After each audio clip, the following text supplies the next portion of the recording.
it just looked at God awful. I mean, just awful. And everybody's looking at one another. That's your man. That's your man. I mean, we should never come to that.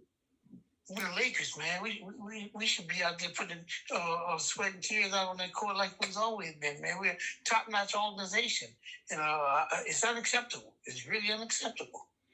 Yeah, well, to be spanked the way we were on Christmas Day was an embarrassment. In fact, I even thought about not even doing the show anymore. That's how depressed I was. But hey, be there, be square. That's always been our motto, and so we'll keep it going. We'll keep that train running. What else could I say? Uh, I do think that like I said, the changes that needed to be made, they didn't actually listen to, my ideals totally. I did see in print someone else felt the same exact way I felt. So I know I'm not on the island by myself, but I really thought Vando needed to come into that starting lineup for Rui. I do understand why that didn't happen because Rui is very sensitive and they feel like if they do that, then they're going to lose him totally. So I understand that, but you know what? This is the big boy league. You got to pull up your britches, and you gotta you gotta hold your weight. And unfortunately, he hasn't been holding his weight. And I'm not into rubbing any grown men's backsides or their chests or whatever the hell. You gotta step up. You gotta be a man, and you gotta do what you're getting paid to do. And believe me, I respect Rui. I respect his heritage, being one of the few people from his country to make the NBA and being a very good representative. I think he's a good teammate, but the bottom line is he's got to play better, and that's just it. And That's it.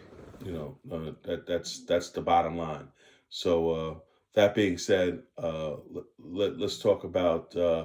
Well, we got Detroit. Like we said, Detroit's not playing that great, so hopefully we can come out and play good Tuesday. Next, the week we're off on New Year's Day. We come back on Friday against the Grizzlies, and then we play them. I think Friday, Sunday, both at the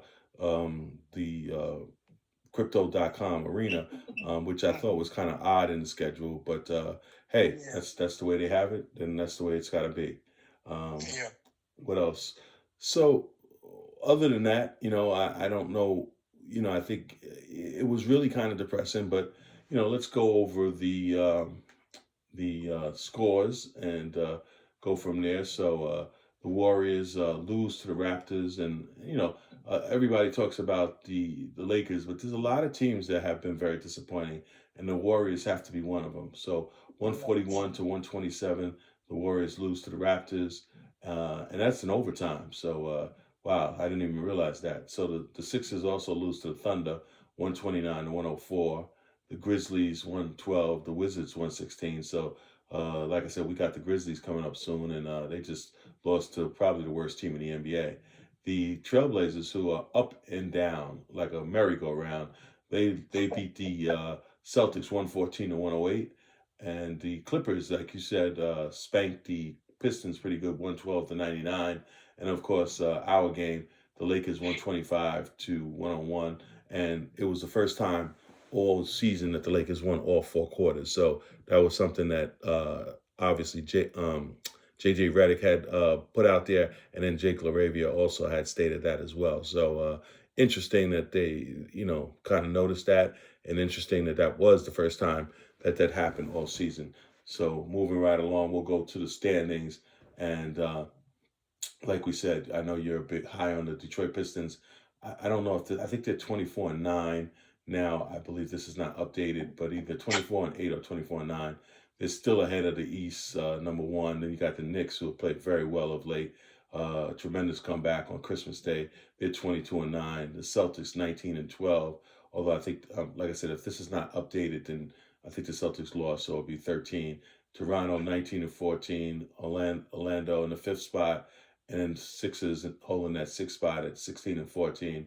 Miami, Pat Riley and the boys, 17-15 in the seventh spot, and amazingly, Cleveland. Yes, Cleveland. It's hard to believe they're in the eighth spot, followed by Chicago and Atlanta, in the 10th spot in Milwaukee. Did you see the whole thing with Giannis? That was interesting. I don't know if you saw that. No, I didn't. What's Yeah, going on? I believe it was. I'm trying to think. Who were they playing? They were playing. Trying to think who they were playing. Now that let me see if I can go back on television and see if I could find it. Oh, here it is. Okay, yeah, here it is. Uh, oh, I think it was Orlando, but let me just see. If you live in a Delaware zip code and have zero I'm gonna pot DUIs in this the down last while I 5 have Big Bruce years, on the line. I just listen wanted to carefully. share I've with been Big in Bruce something that insurance agent for happened 30 the years, last couple of but days, I'm and I about to think tell you you can he save might up have to an opinion on it. 80% on health. So I just figured Welcome I'd break back it to up. NBA Cinema, All right, guys. here So it we is. got to talk about that last play from Giannis Antetokounmpo, that windmill when the game was out of hand with the Okay, Milwaukee all right, here Bucks it and the is right here. Chicago Bulls. I'll show it on the screen to the people so they can see it, and then we'll talk about it. So I'm showing it on the screen as we speak it, and Bruce will comment on it. Obviously, So the what we're Bulls seeing, took issue with let's see. Giannis throwing out a windmill, instead of running the clock out. And I've seen these situations before. I've seen teams try to press other teams at the end of the game. All right, They get I'm back having a when they little finish. problem Now, with the if you video. press and the other team breaks the press and finish, I have no issue with it. All right, let me go back to it. Let's see if I. Okay, so I apologize, folks. I had a little problem with that video. I would have liked to show you what Giannis did, but basically what happened, the game was over, and Giannis was playing against the Chicago Bulls the other night, and so there was about maybe 10 seconds left in the game, and then Giannis got the ball around, I don't know, about a little bit before, a little bit ahead of half court, and then he proceeded to dribble the ball down and dunk it with a 10-point lead or whatever it was, and the Chicago Bulls, Vucevic in particular, were very upset about it, and the video was just going to explain what happened in Giannis's eyes. So I wanted to really play it, but what do you think about that kind of behavior? No, that's not professional. It's uncalled for. That's not what we do in the game. But it's been done. I watched. Bruce, I'm trying to hold up, Bruce. Can you speak into the mic a little bit more because you're coming in gargled. Okay, hold on. Give me a second.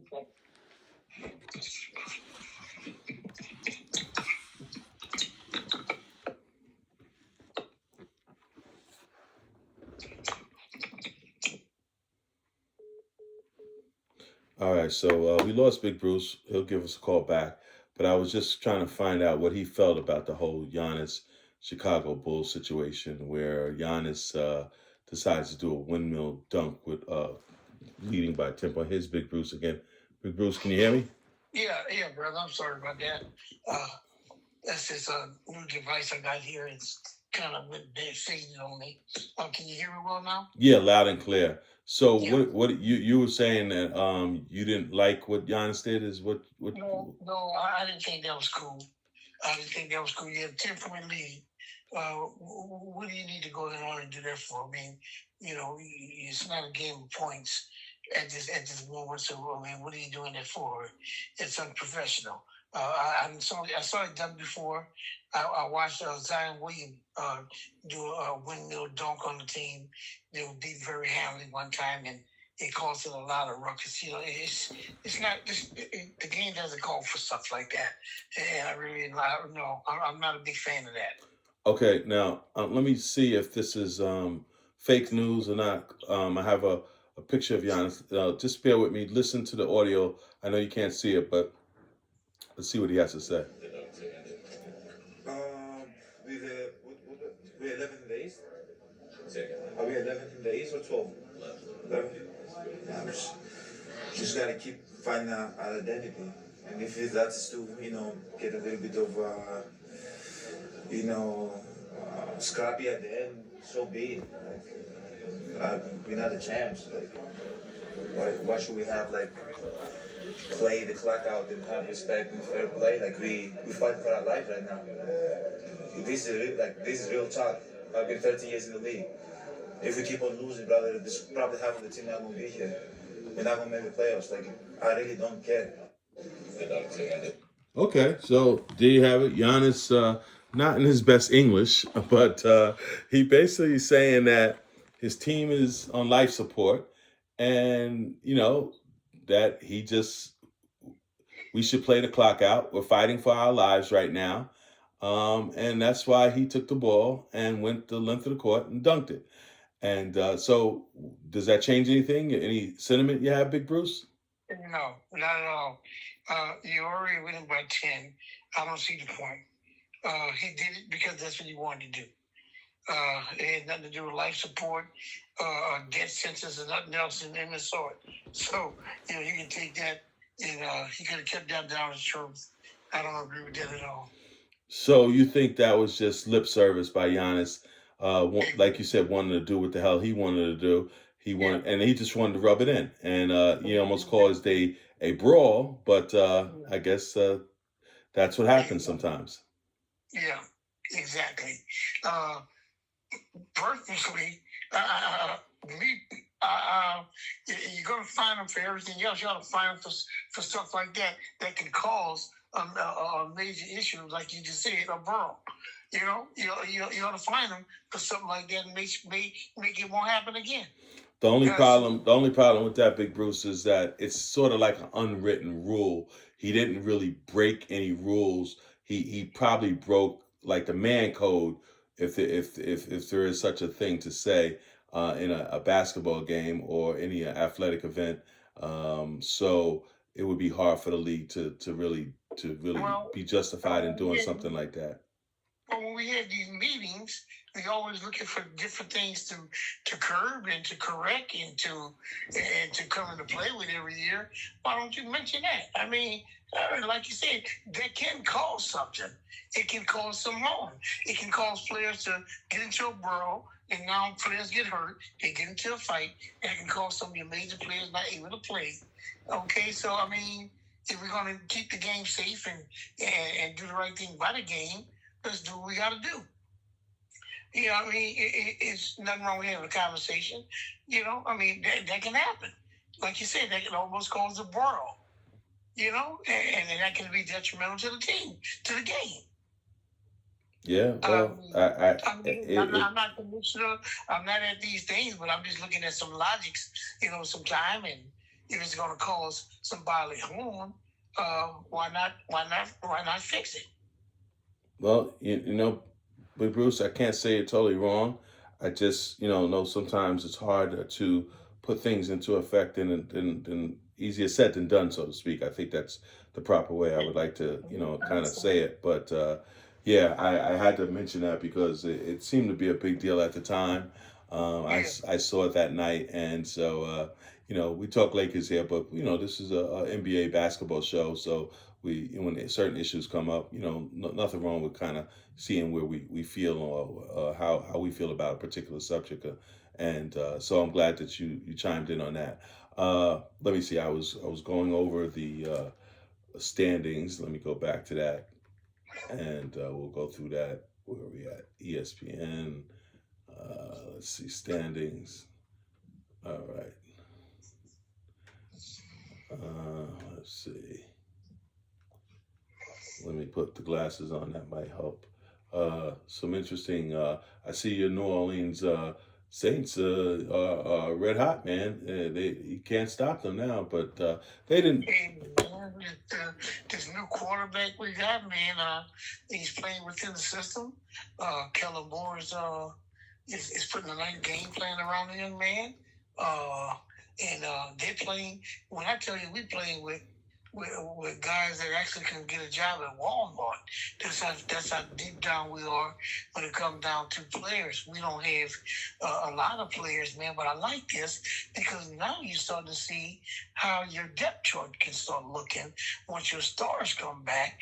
Now they're building on momentum for next year. We know this year is over with.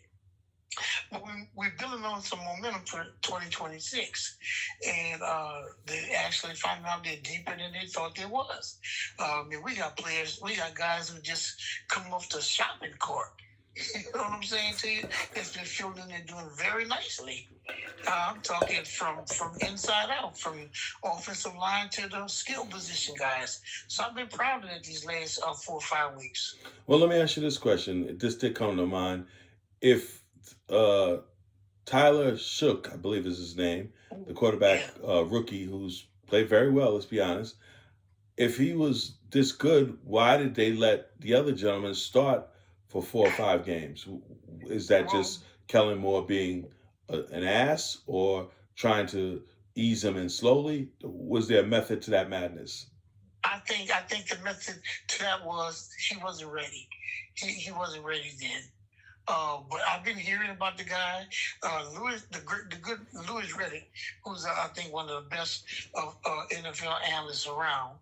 Louis Riddick had put Tyler Shook name out there way before the draft and was telling all of us before we even knew the Saints was going to even draft him that there was a young man that he was very high on, and that's what happened to be.